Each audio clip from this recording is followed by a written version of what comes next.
Right, something seems to be going strange here because we've got another gameplay video, which is a bit unusual for me lately. I thought I'd have a bit of a change now as regards to the type of platform that I'll do a gameplay, sort of gameplay review on. And it's going back to the Xbox 360, but it is not a retro game. This is a current gen game. This one being Crysis 2. I'm sure if any of you guys have been following the Crysis game, it obviously came out and was exclusive really for the PC. The second version of the game, Crysis 2, is due out next week. But there's been a demo of the game that's been up available on Xbox Live for, I'm not actually sure actually, I think it's quite a few weeks now. Sometime in January I think it was put up, late January, I can't remember, I don't know. But I came across it on the internet saying it was up on the Xbox 360, so I decided to download it last week. I haven't really played Crysis on the PC that much. I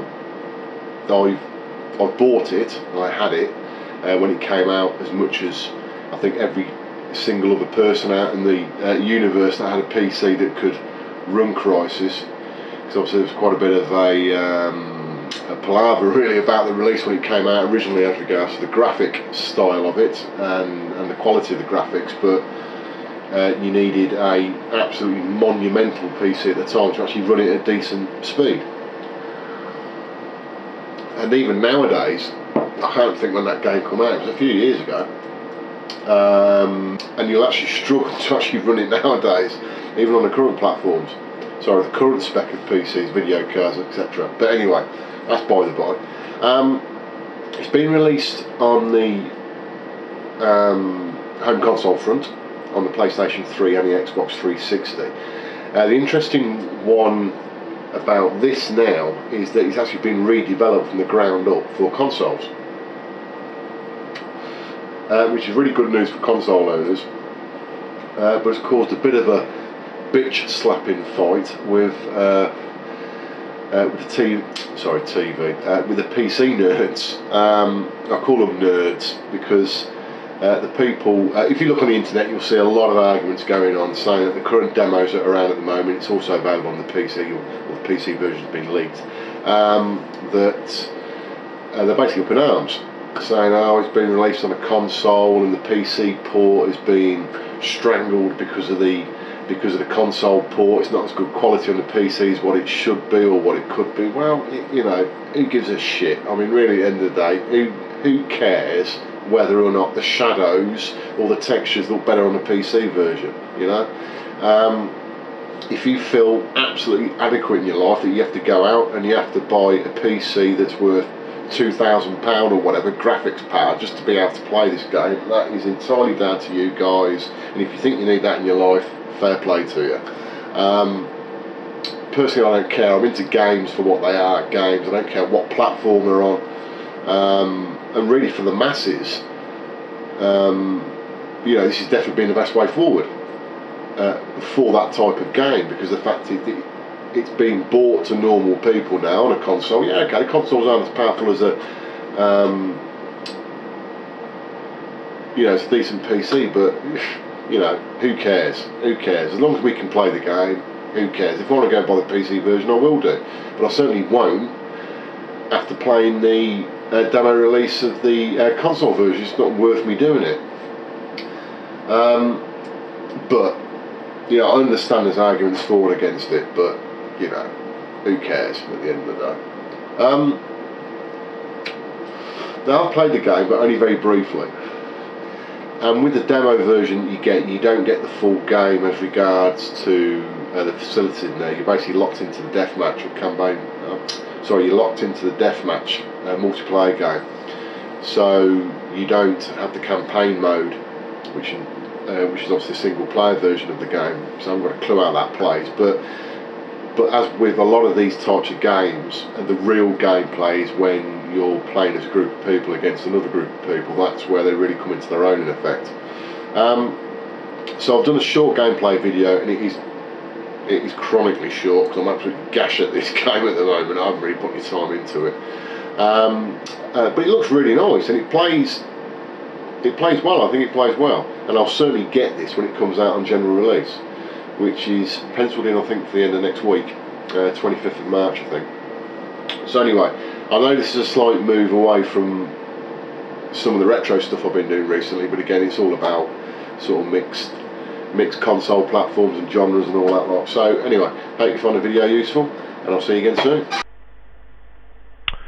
Right, so here we have Crysis 2, the Xbox 360. As I said before, this is the demo of the game that's available on Xbox Live. And this is the start of the sort of track sequence demo part of the game, or initial demo part of the game. This is your first and only induction to the Crysis 2 multiplayer demo.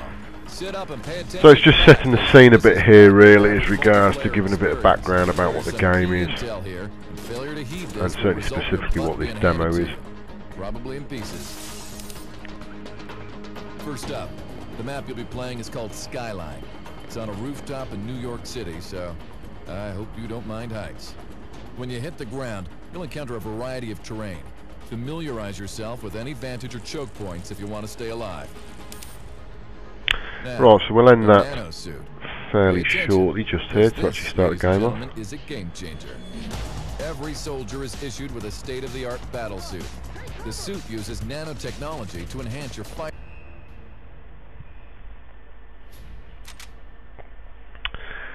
Right, because this is a demo version, there is no single-player game available, so you can only join the multiplayer side of the game, playing on one of the maps that's available.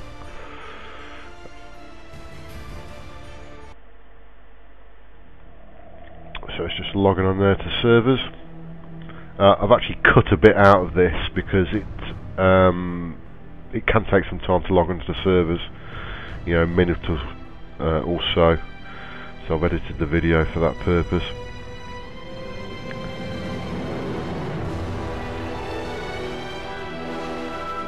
But it's found a appropriate match here to join, so it's just starting that process off. And you're about to start the game now. So it gives you a countdown to begin with, to get you ready for the massive onslaught you're about to get, unless you're really good at these games, which I'm not, I hasten to add. Now anyone that's played Crysis, the initial Crysis game, will be fairly familiar with the weaponry available in this game. As a player, you actually wear this special suit, and there I've just gone into cloak mode, so I'm invisible. But when you see other players on the screen that are also in cloak mode, it's sort of pretty much like the Predator films, in the way that you see some distortion of light in front of you and you can make out a figure. So it's yeah, you are cloaked, but you're not totally invisible to everybody else. Sorry, totally invisible to everybody else. You can actually see people that are cloaked, even though not as obvious as obviously what you can see someone that that isn't cloaked. But it adds a bit to the game. I'm not entirely convinced of its real major purpose, apart from being slightly less obvious when you're sort of prancing around the map. But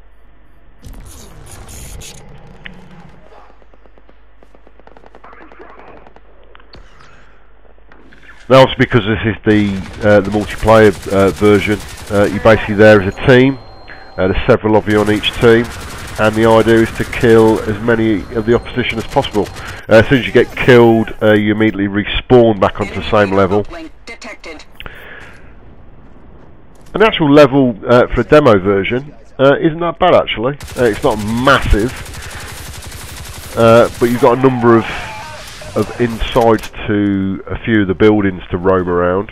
Yeah, it looks pretty, and I suspect that when you're playing the full game on the various maps, this could be quite a good game, really, in that respect.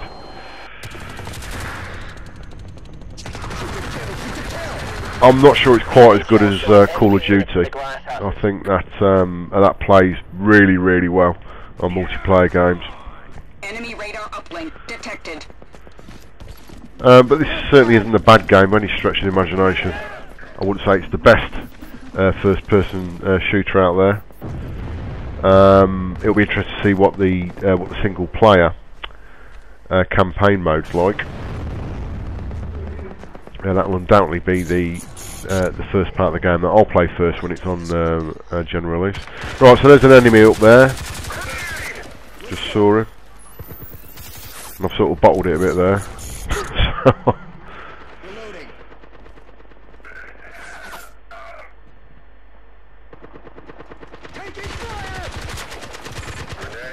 You do tend to be quite open on this map as regards to your sort of vulnerability with other players that are playing within the same map. There's not that many places to hide in reality, not when you're outside.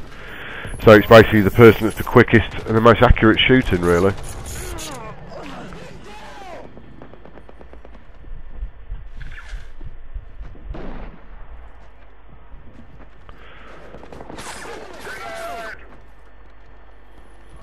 I mean, there's several ways you can play this game, as there is with many of the sort of campaign, sorry, not campaign, multiplayer games. Is you can actually hide, bit of goal hanging like I'm doing there, and a lot of people don't like that, but unfortunately it's the nature of the game. A lot of people do it, so you know, you play the game as sort of however you want to play the game. If you want to be brave and go through and just blast everybody and just be open to shots from people, that's absolutely fine. If you want to hide in corners and wait there for the enemy to come past you or come to you, you can do that. It's absolutely fine. It's a game at the end of the day, and whatever you feel comfortable with sort of with playing, that's the way you're going to play the game. And you know, there's no right or wrong way about it, really, to be honest.